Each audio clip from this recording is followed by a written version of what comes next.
دو نفر از فعالان گروه 24 را هنگام برگزاری پیکت اعتراضی در شهر مسکو دستگیر کردند.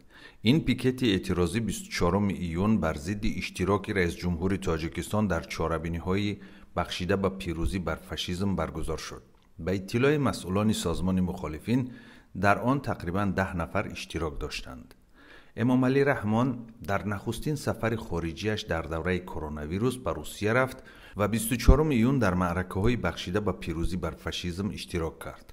مقامات درباره اعتراض مخالفین واکنش نکردند، اما در گذشته هنگام برگزاری چنین پیکت اعتراضی در اروپا بین محافظان پرزیدنت تاجیکستان و نمایندگان گروه 24 جنجال برخاسته بود.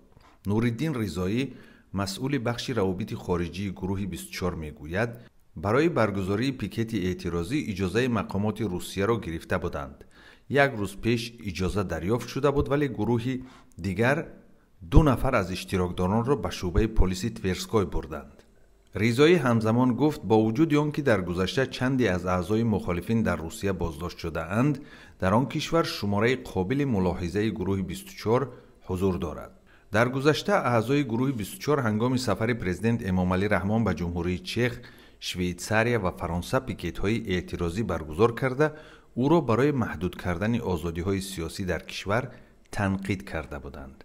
گروه 24 که سال 2012 تأسیس یافته است، سال 2014 با قرار دادگاه عالی تاجیکستان یک سازمان اکستریمیستی و ممنوع اعلان شد.